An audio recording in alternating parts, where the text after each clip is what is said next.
નમસ્તે, હું છું દીપ્તિ ગજ્જર. પુસ્તકનું નામ છે વિરલ વિભૂતિ વિક્રમ સારાભાઈ. લેખક પ્રાધ્યાપક પ્રહલાદ છ પટેલ.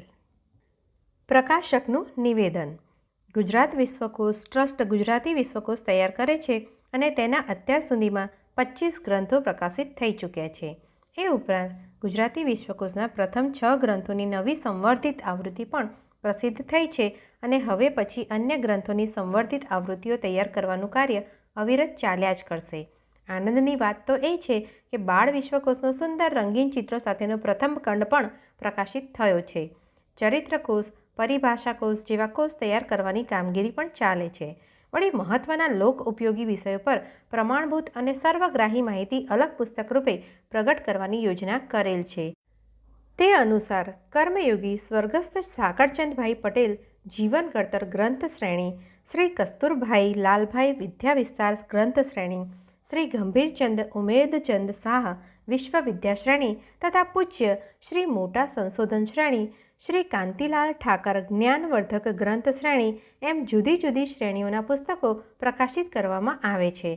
આ ઉપરાંત શ્રી નવનીતભાઈ શાહ પ્રેરિત ધન્ય ગુર્જરી કેન્દ્ર દ્વારા પણ ગ્રંથ પ્રકાશનની પ્રવૃત્તિ ચાલે છે. અત્યાર સુધીમાં જુદી જુદી શ્રેણીમાં ગુજરાત વિશ્વકોશ ટ્રસ્ટ દ્વારા 43 પુસ્તકો પ્રગટ થયા છે. અગાઉ 2001માં પ્રસિદ્ધ થયેલ પુસ્તક વિરલ વિભૂતિ વિક્રમ સારાભાઈનું બીજું પુનઃમુદ્રણ પ્રગટ કરતા સંસ્થા આનંદ અનુભવે છે. છેલ્લા 1 વર્ષના ટૂંકા ગાળામાં આ પુસ્તકના વાંચનની વધેલી લોકપ્રિયતા અમારા માટે ગૌરવરૂપ છે. ગુજરાતી વિશ્વકોશના વિજ્ઞાન વિભાગ સાથે સંકળાયેલા પ્રાધ્યાપક પ્રહલાદભાઈ છ પટેલે આ પુસ્તક તૈયાર કરી આપ્યું છે. વિક્રમ સારાભાઈનું જીવન અને કાર્ય અનેકધા પ્રેરક છે. આધુનિક ભારતની વૈજ્ઞાનિક પ્રગતિના પાયામાં તેમનું જીવન કાર્ય દટાયેલું છે. એ કાર્યની વિપુલતા અને મૂલ્યવત્તાની પ્રતીતિ કરાવતા સંખ્યાબંધ અંગ્રેજી સંશોધન પત્રો, રિસર્ચ પેપર્સ ગ્રંથસ્થ થવાની રાહ જોતા પડેલા છે. તેનું મહત્ત્વ આંતરરાષ્ટ્રીય વિજ્ઞાન ક્ષેત્રે પણ ઘણું છે. વિજ્ઞાનની કોઈ જાહેર સંશોધન સંસ્થા કે સંસ્થાન તેનું પ્રકાશન હાથ ધરે એવી અપેક્ષા રહે છે. આ પુસ્તક તૈયાર કરવા બદલ પ્રાધ્યાપક પ્રહલાદભાઈ પટેલનો ફોટોગ્રાફ ઉપલબ્ધ કરાવવા બદલ શ્રી પદ્મનાભ જોશીનો અમે આભાર માનીએ છીએ. આ પુસ્તક વિજ્ઞાન રસિક સામાન્ય વાચક ઉપરાંત વિદ્યાર્થી વર્ગને ગમશે એવી આશા છે. અમદાવાદ 5 ફેબ્રુઆરી 2011. ધીરુભાઈ ઠાકર, કુમારપાળ દેસાઈ. પ્રસ્તાવના. ડૉક્ટર વિક્રમભાઈ એક એવી વિરલ વ્યક્તિ હતા જે વિજ્ઞાન, સંશોધન, પ્રૌદ્યોગિકી અને વિકાસને ક્ષેત્રે અનન્ય ક્ષમતા, કાર્યસાધકતા અને દીર્ઘદ્રષ્ટિ ધરાવતા હતા. રવિન્દ્રનાથ ટાગોરના શબ્દોમાં કહીએ તો વિક્રમભાઈ મેધા સંપન્ન હતા. ગુજરાતના 3 સપૂતો ગાંધીજી, સરદાર પટેલ અને વિક્રમ સારાભાઈ જેમણે તેમના જીવનકાળ દરમિયાન અવિસ્મરણીય ઇતિહાસ સર્જ્યો છે.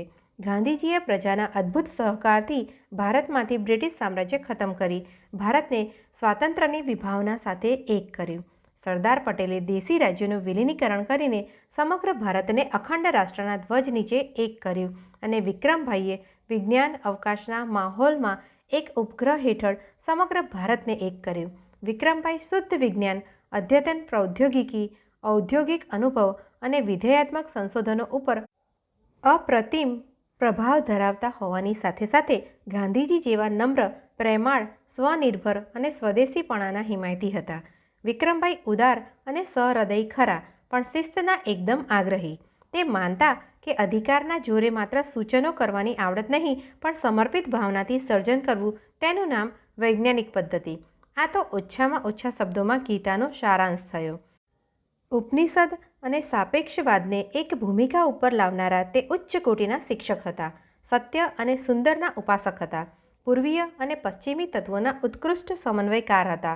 તેમના સિદ્ધાંતો, કાર્યો અને આયોજનો માટે ઘણું બોલાયું કહેવાયું છે, પણ ઘણું ઓછું લખાયું છે. ઊંડો વિચાર માંગી લે તેવી આ બાબત છે. આ પુસ્તિકા તે વિચાર પ્રત્યેનો એક નમ્ર પ્રયાસ છે. વિક્રમભાઈ અને તેમના પ્રવચનો તથા સંશોધન લેખો બાબતે દળદાર ગ્રંથ માટે પૂરો અવકાશ છે. આ પુસ્તિકા તૈયાર કરવા માટે ગુજરાતી વિશ્વકોશના મુખ્ય સંપાદક મુરબ્બી શ્રી ધીરુભાઈ ઠાકર અને ડૉક્ટર કુમારપાળ દેસાઈની પ્રેરણા સતત મળતી રહી છે. તે બદલ તેમનો અંતઃકરણપૂર્વક આભાર માનું છું. પ્રહલાદભાઈ છ પટેલ, 1 માર્ચ 2001. इस Gandhi Dead or alive, no matter what the cynic in our midst may say, Gandhi does not die because what he represents rests on a basic reality of our physical and social environment. Through efforts such as the present conference and innovation action in education aimed at the acquisition of insights related to our environment, we can make more credible the assertion that Gandhi still lives. Doctor Vikram સારાભાઈના હસ્તાક્ષર. પ્રતિભાનું પ્રાગટ્ય. સમયના પટ પર પડેલા કેટલાક પદચિહ્નો ક્યારેય ભૂલાતા નથી, બલકે કાળનો પ્રવાહ જેમ જેમ વહેતો જાય તેમ તેમ એ વ્યક્તિનું સ્મરણ વધુ તીવ્રપણે થતું હોય છે. ગુજરાતના પ્રતિભાવાન વિજ્ઞાની, સાહસિક, ઉદ્યોગપતિ, ઉત્તમ શિક્ષક અને વિશિષ્ટ સંસ્થાઓના રચયિતા ડૉક્ટર વિક્રમ સારાભાઈનું સ્મરણ સતત એ કારણે તાજું થતું રહે છે કે એમણે જે ક્ષેત્રમાં કાર્ય કર્યું એ ક્ષેત્રમાં એમની આગવી દ્રષ્ટિવંત પ્રજ્ઞા અને મૌલિક પ્રતિભાને કારણે એમનું પ્રદાન સીમાચિહ્નરૂપ બની રહ્યું છે. ઉદ્યોગ, સંસ્કાર, સમૃદ્ધિ અને સરસ્વતી એ ચારેયનો વિરલ સંયોગ થયો હોય તેવા વાતાવરણમાં આ વિરલ પ્રતિભાનો જન્મ થયો. ઈસવીસન 1919ની 12મી ઓગસ્ટે ભારતના અગ્રણી ઉદ્યોગપતિ અંબાલાલ સારાભાઈને ત્યાં એમનો જન્મ થયો. માતા સરલાદેવીની કુખે શ્રાવણી પૂર્ણિમાની તિથિએ જન્મેલા વિક્રમ સારાભાઈએ એવા માતા પિતા અને પારિવારિક વાતાવરણ મળ્યા કે જેને કારણે એમની પ્રતિભા સોળે કળાએ ખીલી ઉઠી. વિક્રમભાઈના પિતાશ્રી અંબાલાલ સારાભાઈ માત્ર 5 જ વર્ષના હતા ત્યારે તેમના પિતાશ્રીનું અવસાન થયું અને ત્યારબાદ 3 જ મહિનામાં તેમના માતા ગોદાવરીબા મૃત્યુ પામ્યા. અંબાલાલની સાથે તેમના મોટા બહેન અનસુયાબહેન અને નાના બહેન કાંતાબહેન રહેતા હતા. આમ ત્રણેય ભાઈ બહેને બાળપણમાં માતા પિતાની વહાલ સોઈ છત્રછાયા ગુમાવી હતી. અંબાલાલ અને એમના 2 બહેનોને એમના કાકા ચીમનલાલનું શિરછત્ર મળ્યું. ચીમનલાલ આ બાળકોના પિતાતુલ્ય બની રહ્યા. અંબાલાલના પિતાની અઢળક સંપત્તિનું કાળજીપૂર્વક જતન કર્યું. બાળકોને પોતાના જીવની જેમ રાખ્યા. એમને ઉત્કૃષ્ટ કેળવણી અને સત્વશીલ સંસ્કારો મળે તેવા ઉમદા ઉદ્દેશ્યથી ચીમનલાલે શ્રી કાથવટે અને શ્રી જોશી જેવા ઉત્તમ શિક્ષકો રાખીને તેઓને ઘરે અભ્યાસ કરાવ્યો. આ રીતે અંબાલાલ અને અનસુયાબહેન તથા કાંતાબહેનના જીવન ઘડતર માટે ચીમનલાલભાઈએ કાળજી રાખીને ઉત્તમ પ્રબંધ કર્યો. તેમને માતા પિતાની ખોડ સાલવા દીધી નહીં. એમના શિક્ષણ, સંસ્કાર અને કાર્યકુશળતાના સંસ્કારો સિંચ્યા. અંબાલાલના માતા ગોદાવરીબા જૂની પેઢીના સન્નારી હતા, પણ એ જમાનામાં શેક્સપિયરના નાટકોનો ઉમળકાભેર આસ્વાદ કરી શક્યા હતા. એ સમયે આ પરિવારની સ્ત્રીઓમાં આટલો બધો વાંચનનો શોખ હોય ત્યારે પુરુષો તો કેટલા બધા વાંચનશીલ અને અભ્યાસપરાયણ હશે. આ હકીકત જ પરિવારની કલા વિજ્ઞાન પ્રત્યેની અભિરુચિ અને સાહિત્ય માટેની લગ્ની દર્શાવે છે. મેટ્રિકની પરીક્ષામાં અંબાલાલભાઈએ 2 વાર અનુત્તીર્ણ થયા હતા. ત્રીજા પ્રયત્ને પાસ થયા. એ પછી અંબાલાલભાઈએ ગુજરાત કોલેજની હોસ્ટેલમાં રહીને અભ્યાસ કર્યો. અંગ્રેજી શીખવવા માટે પારસી અને યુરોપિયન બાનુઓ તેમના ઘેર આવતી હતી. અંબાલાલને પક્ષીઓ અને પશુઓ પાળવાનો ભારે શોખ હતો. રમતગમત સાથે ઘોડેસવારી પસંદ હતી. ઘરની સ્ત્રીઓ પણ મોકળાશથી ઘોડેસવારી કરતી હતી. આ રીતે નારી વિકાસ અને સ્ત્રી સ્વાતંત્ર્યની એમના પરિવારમાં ઝાંખી થતી હતી. દીકરા દીકરીના ઉછેરમાં ક્યાંય ભેદભાવ રખાતો નહોતો. સાધન સંપન્ન અને સુખ સગવડ હોવા છતાં પરિવારના બધા જ સભ્યો સ્વાશ્રયી, શાલીન અને સંસ્કારી હતા. તેઓમાં પરસ્પર પ્રત્યે આદરભાવ જોવા મળતો. વિશેષતઃ આ પરિવારમાં નારી શક્તિનો સમાદર થતો હતો. આનું માર્મિક ઉદાહરણ અંબાલાલભાઈના જીવનમાં મળે છે. યુવાન અંબાલાલભાઈ માટે કન્યા શોધવાનું શરૂ થયું. એક કન્યા સાથેની મુલાકાતમાં અંબાલાલે એને પૂછ્યું કે તે સ્વેચ્છાએ લગ્ન કરવા માંગે છે કે કુટુંબના દબાણથી લગ્ન કરવા તૈયાર થઈ છે. એ કન્યાએ પ્રત્યુત્તર આપ્યો કે પિતાની ઈચ્છાને કારણે લગ્ન કરવાનું નક્કી કર્યું છે. કન્યાની પોતાની ઈચ્છા ન જણાતા અંબાલાલે આ વાત માંડી વાળી. ત્યારબાદ સોનગઢના સરકારી અમલદાર શ્રી હરિલાલભાઈ ગોસાલિયાની પુત્રી રેવા સાથે મુલાકાત ગોઠવાઈ. હરિલાલભાઈના ઘરનું વાતાવરણ, સંસ્કારો અને જીવનશૈલી અંબાલાલભાઈના પરિવાર સાથે સામ્ય ધરાવતા હતા. અંબાલાલે અગાઉ પૂછ્યો હતો તે જ પ્રશ્ન રેવાને પૂછ્યો. રેવાએ મુગ્ધતા સાથે પ્રત્યુત્તર આપ્યો, મારી ઈચ્છાથી જ. આ મુલાકાત પછી અંબાલાલભાઈની વ્યવસાયની વ્યસ્તતાને કારણે સારો એવો સમય પસાર થઈ ગયો. આથી અંબાલાલભાઈની ઈચ્છા જાણવા માટે રેવાએ પત્ર લખ્યો. પત્ર મળ્યા બાદ અંબાલાલભાઈએ વાતનો સ્વીકાર કર્યો. અંબાલાલ અને રેવાના લગ્ન ભારે ધામધૂમથી થયા. લાંબા સમય સુધી જન સમુદાયમાં આ લગ્નની ભવ્યતા વિશે વાતો થતી રહી. લગ્ન પછી અંબાલાલભાઈએ રેવા નામની બદલીને સરલા દેવી નામ રાખ્યું. અંબાલાલ અને સરલા દેવીના લગ્નની ઘટનામાંથી એટલું જાણી શકાય છે કે આસપાસના રૂઢિચુસ્ત વાતાવરણ અને જમાનાની રૂઢ માન્યતાઓની સામે ચાલીને જીવનસાથીની પસંદગીમાં એમણે સ્વેચ્છા અને સ્વતંત્રતાનો કેટલો બધો સમાદર કર્યો. 18મા વર્ષે અંબાલાલભાઈએ મિલોનો કારોબાર અને મિલકતોનો વહીવટ સંભાળ્યો. આ વહીવટી અનુભવમાંથી એમના ચિત્તમાં વિચારોનું ભાથું તૈયાર થયું. પરિણામે જીવન અને વ્યવસાયના વિવિધ ક્ષેત્રોમાં ચીલા ચાલુ પદ્ધતિ કે અભિગમ ધરાવવાને બદલે એમણે પોતાની ચિંતન શક્તિ અને વિશાળ દ્રષ્ટિના પરિણામે નવા ચીલાઓ ચિતર્યા. આગવા વિચારો ધરાવતા સાથે એ વિચારોનું અમલીકરણ કર્યું. આને પરિણામે અંબાલાલભાઈને વ્યક્તિના વિકાસમાં આત્મગૌરવ અને સ્વાતંત્ર્યનું મહત્ત્વ સમજાયું. તેઓ વ્યક્તિના આત્મગૌરવ, સ્વાતંત્ર્ય અને વિકાસ માટે સંપૂર્ણપણે સંકલ્પબદ્ધ બન્યા. અંબાલાલભાઈ શેઠ તો ખરા, પણ એ ઉપરાંત સ્પષ્ટ વક્તા, સરળ, નિર્મળ, નિર્ભિમાની અને મૃદુભાષી હતા. સરલા દેવીમાં પણ આ સઘળા સદ્ગુણો હતા. આથી અંબાલાલ અને સરલા દેવીનું દાંપત્ય જીવન મધુર અને લાગણીભર્યું રહ્યું. બંનેના દાંપત્ય જીવનમાં સંવાદિતા જોવા મળતી હતી. આથી તેમનો સંસારરથ વિના વિઘ્ને પ્રવેગી ગતિ કરતો રહ્યો. એમને ત્યાં 1912ની 6ઠી મેએ પ્રથમ સંતાનનો જન્મ થયો. આ બાળકી નાજુક મૃદુ હતી, તેથી તેનું નામ મૃદુલા રાખ્યું. મોટી બહેન અનસૂયા અને નાની બહેન કાંતાનું લગ્નજીવન સુખી ન નીવડ્યું. તે માટે બંને બહેનોના સ્વસુર ગૃહનું અતડાપણું અને પરંપરાગત માનસ કારણભૂત હતા. અનસૂયાએ તો સાસરિયાની મરજી વિરુદ્ધ ઇંગ્લેન્ડમાં જઈને અભ્યાસ શરૂ કર્યો. સેફ્રેજેટ ચળવળમાં નારી મુક્તિની ઝુંબેશમાં અનસૂયા બહેન જોડાયા અને મજૂર દલિતોના પ્રશ્નોમાં ઊંડો અને સક્રિય રસ લેવા માંડ્યા. આ સમયે અંબાલાલભાઈના પરિવારને ભારતના બુલબુલ ગણાતા સરોજિની નાયડુનો સહવાસ સાંપડ્યો. સરલા દેવી પોતાની વિનમ્રતા, આત્મવિશ્વાસ, પ્રસન્ન પ્રકૃતિ, નિખાલસતા અને રુજુતાને કારણે સર્વત્ર આદરપાત્ર બન્યા હતા. ત્યારબાદ થોડા સમયને અંતરે બીજી પુત્રી ભારતી, પ્રથમ પુત્ર સુહૃદ, ત્રીજી પુત્રી લીના, બીજા પુત્ર ગૌતમનો જન્મ થયો. પછી ત્રીજા પુત્રનો જન્મ થયો. તેનું નામ વિક્રમ. રીટ્રીટ એટલે અંબાલાલભાઈનું નિવાસસ્થાન. શાહીબાગ વિસ્તારમાં પૂરા 21 એકર ઉપર રીટ્રીટ પથરાયેલું છે. એમાં બોટેનિકલ ગાર્ડન અને દેશ વિદેશના પશુ પંખીઓનું સંગ્રહાલય પણ બનાવવામાં આવ્યું છે. અંબાલાલભાઈને વાંચવાનો શોખ પહેલેથી જ હતો. આ સાથે તેમનામાં વૈજ્ઞાનિક દ્રષ્ટિ પણ કેળવાયેલી હતી. તેમની પાસે વિવિધ વિષયોના 50,000 જેટલા પુસ્તકો હતા. તેમાં બાગકામ, પ્રાણીશાસ્ત્ર, વનસ્પતિશાસ્ત્ર, વૈદિક, ઇતિહાસ, સાહિત્ય, ફિલસૂફી, કાયદાશાસ્ત્ર, ધર્મશાસ્ત્ર, કલા, સંગીત, સ્થાપત્યના ગ્રંથોનો સમાવેશ થતો હતો. રીટ્રીટના પ્રાણી સંગ્રહાલયમાં કાળિયાર મૃગ, હરણા, માઉસ ડિયર, નીલગાય, સસલા, ઈરાની બિલાડીઓ, વિવિધ કૂતરા, વિવિધ કબૂતરો, અરબી ઘોડા, વેલર ઘોડીઓ, બ્રહ્મદેશ, મિસર અને જર્મનીના રંગબેરંગી મોર, કાકા કૌવા, રાસ્તગીરી, મેકો પોપટ, આલ્સેશિયન બેલ અને પિકેનીસ કૂતરાનો સમાવેશ થતો હતો. તેમનું બોટેનિકલ ગાર્ડન ઉદ્યાન તરીકે ઓળખાય છે. તેમાં વનસ્પતિ વિજ્ઞાનને લગતા સંખ્યાબદ્ધ નમૂનાઓ, છોડવાઓ, ઔષધ વિજ્ઞાનના છોડવાઓ, વિરલ વનસ્પતિઓ, ઘટાદાર આંબા, શીમડા, લીમડા, ઘેઘૂર વડ, જાંબુડી, લીંબુડી, આસોપાલવ વગેરેનો સમાવેશ થાય છે. અંબાલાલ સારાભાઈની કેલિકો મિલનું કાપડ એ જમાનામાં શ્રેષ્ઠ કાપડ કહેવાતું. વળી વેપાર ઉદ્યોગ ઉપરાંત શેઠ શ્રી અંબાલાલભાઈને સાહિત્ય, શિક્ષણ અને આવા પ્રાણી સંગ્રહાલય, ઉદ્યાન અને પુસ્તકાલયમાં ઊંડો રસ હતો.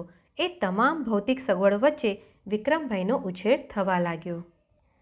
વિક્રમભાઈ ગર્ભ શ્રીમંત એટલે તેમના ઉછેરમાં કોઈ પ્રકારની ન્યૂનતા હોય જ નહીં.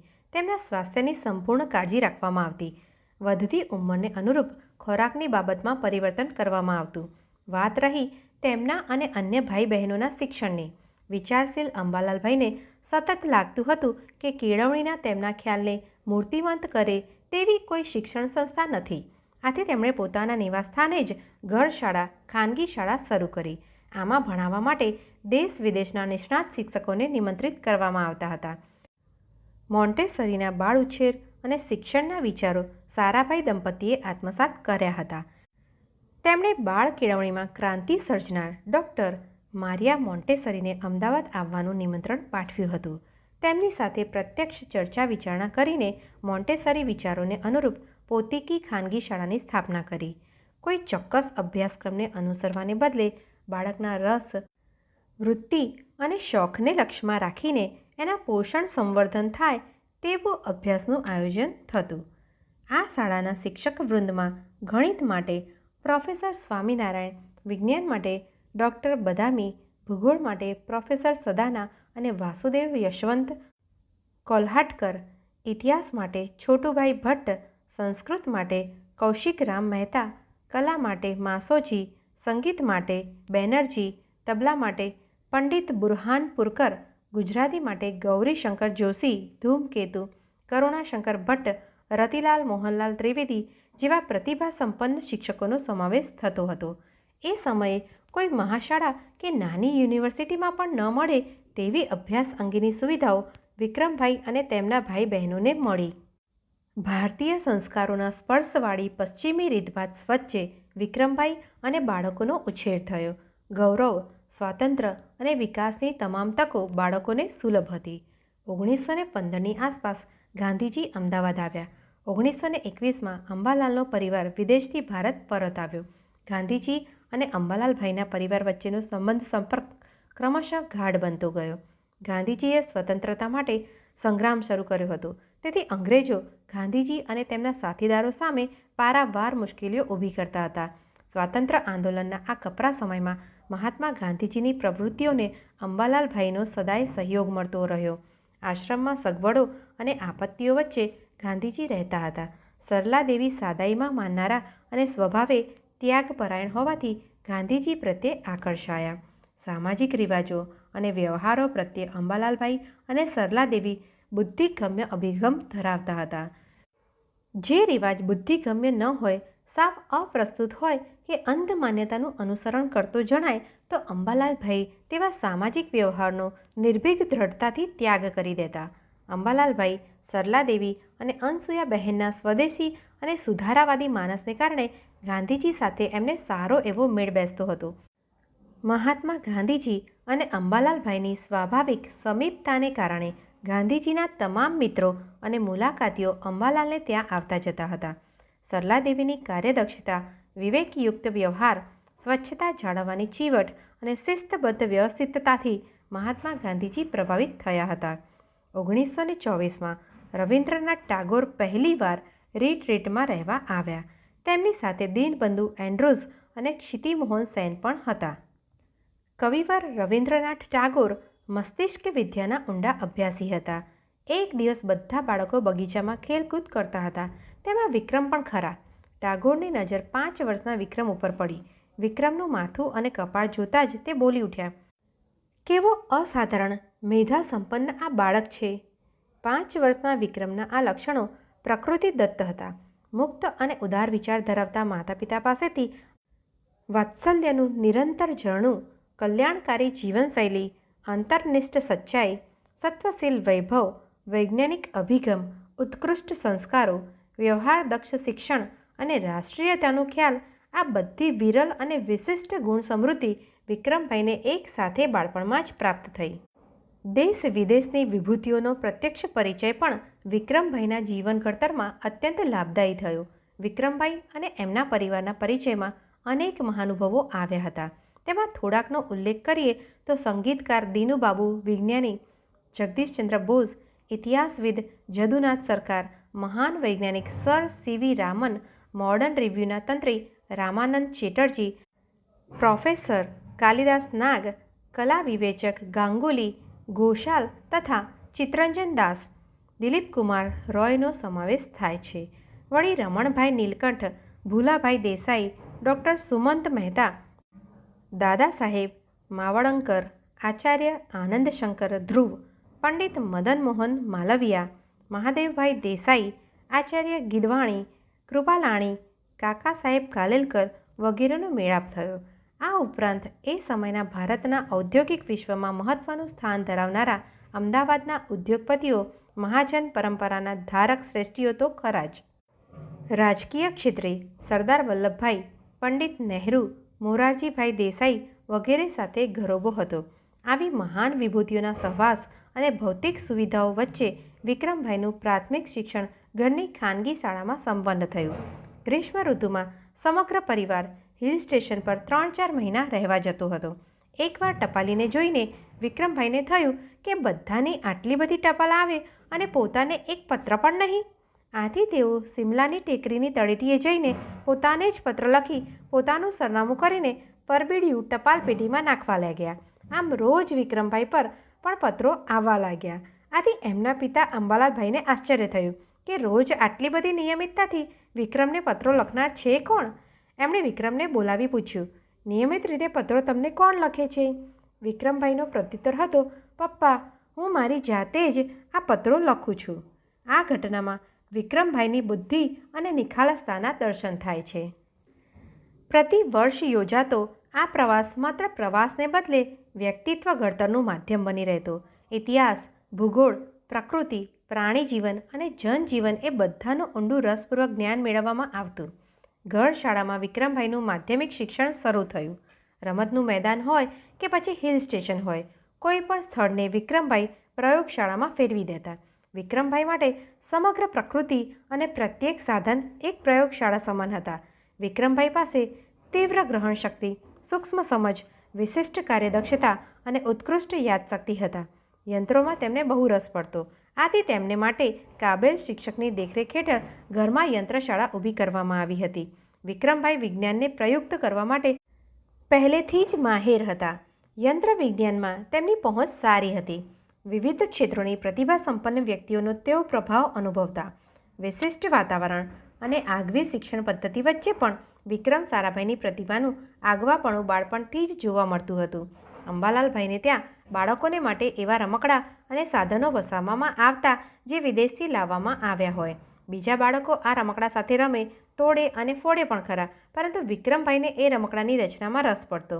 એમના પિતા વિદેશથી આગગાડીના એન્જિનનું એક સરસ રમકડું લઈ આવ્યા હતા.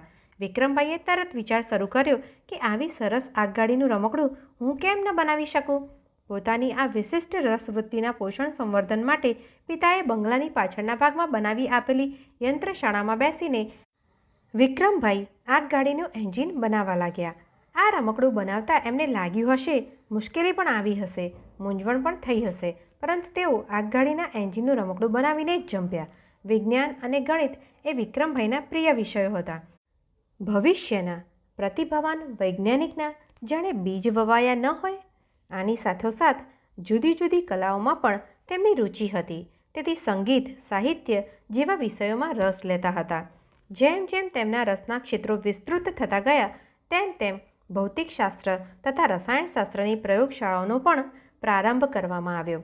રેટની શાળા અને પ્રયોગશાળા વિક્રમભાઈના વિદ્યા મંદિર બન્યા. તેમની ભવ્ય ઉજ્જવળ કારકિર્દીનું તે પ્રવેશ દ્વાર બન્યું. 1937માં RC હાઈસ્કૂલ દ્વારા વિક્રમભાઈએ મેટ્રિકની પરીક્ષા પસાર કરી. તે સમયે અમદાવાદમાં ગુજરાત કોલેજ એ રાજ્યની એકમાત્ર વૈજ્ઞાનિક કોલેજ હતી. વિક્રમભાઈએ ગુજરાત કોલેજમાં જોડાઈને ઇન્ટર સાયન્સની પરીક્ષા પાસ કરી. એ પછી ઇંગ્લેન્ડની કેમ્બ્રિજ યુનિવર્સિટીની સેન્ટ જ્હોન કોલેજમાં વિજ્ઞાન વિદ્યા શાખામાં વધુ અભ્યાસાર્થે ગયા. આ સમયે તેમણે વિજ્ઞાન અને ગણિતના વિષયમાં ઊંડો રસ દાખવ્યો અને તેજસ્વી વિદ્યાર્થી તરીકે ઝળકી ઉઠ્યા. વિક્રમભાઈ પહેલેથી હોશિયાર તો હતા જ, એટલે હંમેશા વર્ગમાં અગ્રેસર રહેતા હતા. 1939માં તેમણે કેમ્બ્રિજ યુનિવર્સિટીમાંથી વિજ્ઞાન અને ગણિતના વિષયો સાથે સ્નાતક ઉપાધિ ટ્રાયપોસ પ્રાપ્ત કરી. એ પછી અનુસ્નાતક પદવી માટેના અભ્યાસનો પ્રારંભ કર્યો. પરંતુ એ સમયે 1939માં બીજું વિશ્વયુદ્ધ ફાટી નીકળ્યું. ઇંગ્લેન્ડ અને મિત્ર રાષ્ટ્રો યુદ્ધની પ્રવૃત્તિમાં પરોવાયા. શિક્ષણમાં શિથિલતા આવી અને સંશોધન યુદ્ધલક્ષી બન્યું. શુદ્ધ સંશોધન લગભગ સ્થગિત થઈ ગયું. આ કારણે વિક્રમભાઈ ઇંગ્લેન્ડથી સ્વદેશ પાછા આવ્યા. વિદ્યા સાધના અને વિજ્ઞાન સંશોધન અવિરતપણે ચાલુ રાખવાનો તેમનો દ્રઢ નિશ્ચય હતો. આથી સ્વદેશ આવ્યા બાદ બેંગાલુરુ ગયા. અહીં આવેલી ઇન્ડિયન ઇન્સ્ટિટ્યૂટ ઓફ સાયન્સ જેવી વિખ્યાત સંસ્થામાં નોબેલ પુરસ્કાર વિજેતા સર CV રામન પ્રાધ્યાપક અને નિયામક હતા. વિક્રમભાઈએ આ પ્રસિદ્ધ વૈજ્ઞાનિકના માર્ગદર્શન હેઠળ અનુસ્નાતક અભ્યાસ આગળ ધપાવવાનું વિચાર્યું. કેમ્બ્રિજ યુનિવર્સિટીએ તેજસ્વી વિદ્યાર્થી વિક્રમભાઈને પ્રોફેસર રામનના માર્ગદર્શન હેઠળ વિશ્વયુદ્ધને કારણે અપૂર્ણ રહેલો અભ્યાસ પૂર્ણ કરવાની વિશિષ્ટ સંજોગોમાં પરવાનગી આપી. પ્રોફેસર સીવી રામને વિક્રમભાઈને અનુસ્નાતક અભ્યાસ માટે માર્ગદર્શન આપવાનું શરૂ કર્યું. વિક્રમભાઈએ અનુસ્નાતક અભ્યાસ ચાલુ કર્યો. એમને બ્રહ્માંડ કિરણોનો વિષય સૂચિત કરવામાં આવ્યો. તે પ્રમાણે બ્રહ્માંડ કિરણો ઉપર વિક્રમભાઈએ અભ્યાસ અને સંશોધન કર્યા. વિક્રમભાઈને સર સીવી રામનના માર્ગદર્શનનો લાભ તો મળ્યો અને યોગાનુયોગ આ સંસ્થામાં ડૉક્ટર હોમી ભાભાની મુલાકાત થઈ. ડૉક્ટર હોમી ભાભા પણ બ્રહ્માંડ કિરણો ઉપર સંશોધન કરતા હતા. પરસ્પરનો વિદ્યા વ્યાસંગ બંનેને લાભદાયી બન્યો. 1945માં બીજું વિશ્વયુદ્ધ પૂરું થતાં વિક્રમભાઈ પુનઃ અભ્યાસ અર્થે ઇંગ્લેન્ડ ગયા. બ્રહ્માંડ કિરણો ઉપરનો તેમનો પીએચડીનો અધૂરો રહેલો અભ્યાસ પૂર્ણ કર્યો. એમના બ્રહ્માંડ કિરણોના વિષય પરના મહાનિબંધ cosmic rays investigation in tropical latitudes માટે તેઓને પીએચડીની ઉપાધિ એનાયત થઈ. કલાનગરી બેંગલુરુમાં સંગીત અને અન્ય કલાના રસિકોએ કલા અને સંગીતના રસિકોનું મંડળ રચ્યું. વિક્રમભાઈને બાલ્યકાળમાં રીટ્રીટમાં જ વિજ્ઞાન સાથે કલા, નૃત્ય અને સંગીતની તાલીમ મળી હતી. આથી વિક્રમભાઈ આ મંડળના સભ્ય બન્યા. ચેન્નઈના ધારાશાસ્ત્રી શ્રી સ્વામીનાથનની સૌથી નાની પુત્રી મૃણાલિની બેંગાલુરુમાં નૃત્ય ગુરુ મુથુકુમાર પિલ્લાઈના માર્ગદર્શન હેઠળ નૃત્યની તાલીમ લઈ રહ્યા હતા. મૃણાલિનીનું નૃત્ય જોઈને વિક્રમભાઈ અત્યંત પ્રભાવિત થયા હતા. કલા રસિકતાને કારણે તેઓ આવા સંગીતના કાર્યક્રમોમાં અચૂક હાજરી આપતા હતા. મોહક, મેધાવી અને પ્રભાવશાળી વ્યક્તિત્વને કારણે પ્રેક્ષક સમુદાયમાં તેમની ઉપસ્થિતિ આગવી તરી આવતી હતી. સંગીત કલાના ઊંડા રસને કારણે વિક્રમભાઈ અને મૃણાલિની બહેન અવારનવાર મળતા હતા. તેમનું મળવું સાહજિક હતું. વિક્રમભાઈ સંશોધનમાં રમમાણ અને મૃણાલિની બહેન નૃત્ય સાધનામાં લીન. એક દિવસ તેમના મિલન દરમિયાન વિક્રમભાઈએ પોતાના અંતરની વાત મૃણાલિનીને કરી. મને વૈજ્ઞાનિક સંશોધનમાં અત્યંત રસ છે. આથી લગ્નમાં રસ નથી. હું મારું જીવન વૈજ્ઞાનિક સંશોધનને સમર્પિત કરવા માંગુ છું. આ વાતથી મૃણાલિનીને કશો આઘાત કે આંચકો ન લાગ્યો, પણ થોડી રાહત થઈ. મૃણાલિનીએ પ્રત્યુત્તર આપતા કહ્યું, તમે લગ્નનો પ્રસ્તાવ લાવ્યા હોત તો મારી નૃત્ય કારકિર્દીનું શું થાત? આ સંવાદ પછી બરોબર 6 મહિના બાદ વિક્રમભાઈ અને મૃણાલિની લગ્ન ગ્રંથિથી જોડાયા. 1947માં લગ્ન પછી મૃણાલિની અમદાવાદ આવતા રીટ્રીટના રંગો મેઘધનુષ્યની જેમ નવે રંગે ખીલી ઉઠ્યા. શ્રી અંબાલાલભાઈ અને સરલાદેવીએ મૃણાલિનીની નૃત્ય કલાને અંતઃકરણના ઉમળકાથી આવકાર આપ્યો. કલાના વિકાસ માટે વિક્રમભાઈ તો આતુર અને તત્પર હતા જ. આથી અમદાવાદમાં દક્ષિણ ભારતના શાસ્ત્રીય નૃત્ય અને કલા વિકાસ માટે દર્પણ અકાદમીની સ્થાપના કરવામાં આવી. મૃણાલિની બહેન દેશ વિદેશમાં નૃત્યના કાર્યક્રમો માટે જતા ત્યારે વિક્રમભાઈ પણ તેમની સાથે જતા. નૃત્યના કાર્યક્રમો અંગે વિક્રમભાઈ મહત્ત્વના સૂચનો આપતા અને મંચ ઉપરની પ્રકાશ વ્યવસ્થા તેઓ સ્વયં સંભાળતા હતા. આમ નૃત્ય કલાના કાર્યક્રમોમાં આ યુગલના પરસ્પર પૂરક તાલ અને સૂરને કારણે આ કલા મહોરી ઉઠી. પેરિસ, ફ્રાન્સમાં પ્રથમ નૃત્ય કાર્યક્રમ આપવાનો હતો ત્યારે મૃણાલિની બહેનને થોડીક મૂંઝવણ હતી, પણ પૂર્ણ વિશ્વાસથી તેમણે પોતાની નૃત્ય કલા રજૂ કરી. પ્રેક્ષકો પ્રસન્ન થઈ ગયા. બીજા દિવસે સમાચાર પત્રમાં વાંચવા મળ્યું કે મૃણાલિની કોન્કર્સ પેરિસ, અર્થાત મૃણાલિનીએ પેરિસ ઉપર વિજય પતાકા ફરકાવી દીધી છે. આ પણ બંને માટે અવિસ્મરણીય ક્ષણ બની રહી. વિક્રમભાઈની સંશોધન સાધના અને મૃણાલિની બહેનની નૃત્ય કલા ઉપાસના નિર્વિઘ્ને ચાલતી રહી. બંનેની સુવાસ ચોમેર ફેલાવા લાગી. એમને 2 સંતાનો થયા, પુત્ર કાર્તિકેય અને પુત્રી મલ્લિકા. કાર્તિકેય ઇંગ્લેન્ડ અને અમેરિકામાં પિતાના પગલે પગલે ભૌતિકશાસ્ત્ર અને કમ્યુનિકેશનનો અભ્યાસ કર્યો. 1984માં અમદાવાદ ખાતે નહેરુ ફાઉન્ડેશન ફોર ડેવલપમેન્ટની સ્થાપના કરી. કાર્તિકેય હાલ આ સંસ્થાના ઉપક્રમે પર્યાવરણ શિક્ષણ કેન્દ્ર ચેતનાના કાર્યમાં પ્રવૃત્ત છે. મલ્લિકાએ માનસશાસ્ત્રમાં પીએચડી કર્યું. ત્યારબાદ દર્પણ સંસ્થામાં પોતાની માતા સાથે નૃત્યના શિક્ષણ અને કાર્યક્રમોમાં કાર્યરત છે. ઉપરાંત મલ્લિકા ગુજરાતી ચિત્રપટની વિખ્યાત અભિનેત્રી પણ છે. તે સુવિદિત છે. સમાજ અને સ્ત્રીઓ માટે તે એક્ટિવિસ્ટ તરીકે કાર્ય કરે છે. આ થઈ વિક્રમભાઈની પારિવારિક કથા અને એમની પ્રતિભાના પ્રાગટ્યની વાત. એ પ્રતિભા બીજ કઈ રીતે વિકસ્યું અને ઉદ્યોગ, વિજ્ઞાન, સંશોધન, સંસ્થા સર્જન, શિક્ષણ અને અન્ય ક્ષેત્રોમાં ટૂંકા આયુષ્યકાળમાં વટવૃક્ષ રૂપે કઈ રીતે ફૂલ્યું ફાલ્યું તે હવે પછીના પ્રકરણોમાં જોઈશું.